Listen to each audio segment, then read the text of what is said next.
The December jobs report has come out and the numbers remain fabulous for workers everywhere. We've had another great month, topping off an exceptional year, and unemployment is down to almost a 5-decade low.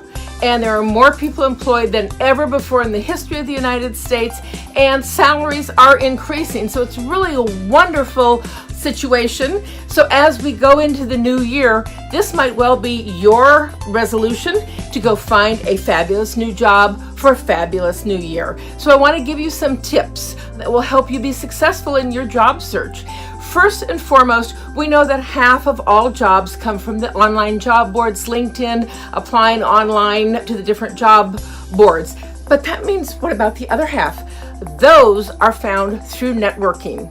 People hire people they know, they like, and they trust. And so you have the opportunity to engage face-to-face, eye-to-eye with your future boss at any of a number of different in-person networking events. So I want to encourage you to really maybe stretch out of your comfort zone, but go out and network your way to career success.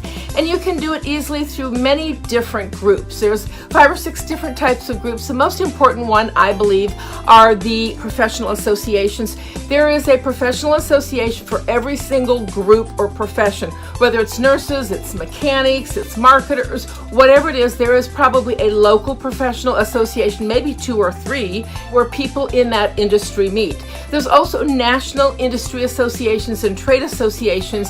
If you're working at a national level and perhaps you're a C-suite executive or you want a job with a pretty advanced title, then maybe you even need to get involved in your national association, which may have annual conventions and may have board meetings and things like that. Another place to network very effectively is your alumni association. There's immediate affinity to people who went to the same school. That's also the same true for military. So many people find real affinity with people who have had the same military experience they have. Civic organizations are very important. You can find great networking opportunities at Rotary clubs and Lion clubs and all sorts of different speakers groups. Chambers of Commerce are huge. There's Leads Group. There's so many different networking groups and civic groups in your area. There are organizations that are nonprofits that give back, and you can meet lots of people either through board role or volunteering. Something as simple as Habitat for Humanity and many different local organizations will have local events. They're great ways to get out and meet other people who have similar interests. Don't forget family events, Boy Scouts, Girl Scouts, the band boosters at your kids' schools, things like that. Churches and temples are a great way to meet people. And then don't forget organizations where you go to just have fun or to learn something. Meetup is a fabulous resource. There are probably hundreds and hundreds of meetup groups within a 10-mile radius of where you live. They're generally very inexpensive or free. They're local event oriented, so you get out of the house and you're not on the computer all the time, but you're out meeting and engaging people one-on-one. They can be things as simple as a wine lover or professional skills development, Toastmasters. You could have digital marketing groups, you could have astronomers groups. All these different organizations use Meetup to connect. Those are always great ways to go out and meet people. And in fact, your networking strategy should include all or several different strategies and different types of groups that you meet different people. You should also network at different times because people who go to breakfast are different from people who go to the socials in the evening. So try and network at different times with different groups doing different kind of activities to really expand your professional and personal network. Now, regardless of how you network and what organization, I want to give you some tips that will help you be successful. And the first is be active. Go and attend an event or two. Look around and say, are these the people that I want to engage with? Is there somebody here who are the type of people who would be hiring me or would be my peers or would be my boss or somebody in the kind of a company I want to work for? And then if you say, yeah, this is where the movers and shakers in my industry are, then you need to join the organization and preferably join the board or take up a volunteer role.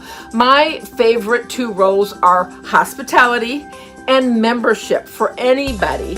Hospitality, many organizations don't have a hospitality chair. So you say, I want to be the hospitality chair. They'll say, we don't have a committee. Well, I'd like to form it.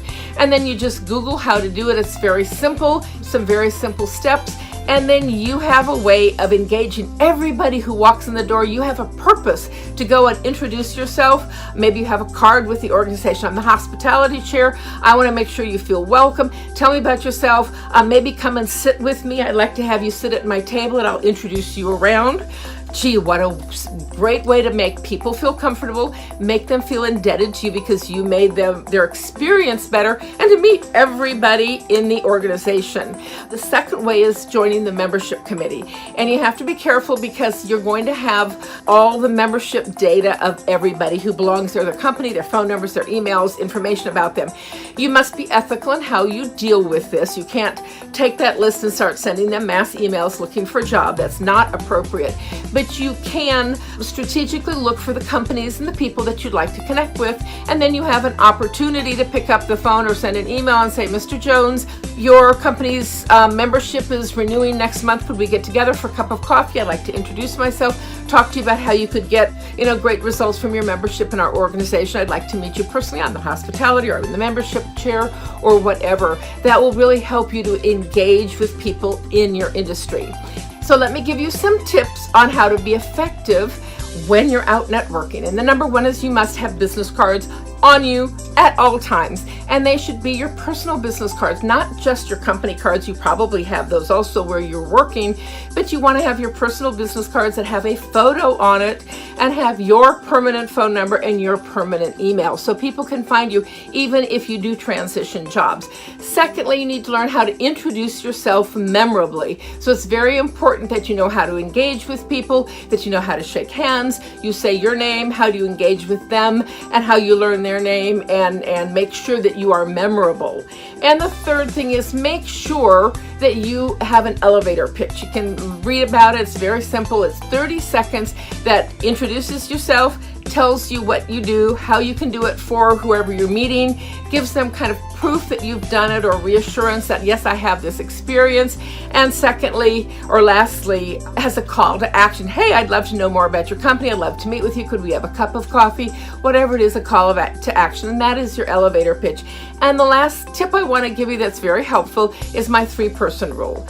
And in general, when you go to any kind of event, you can be overwhelmed, especially if you're not very outgoing and you really hate networking.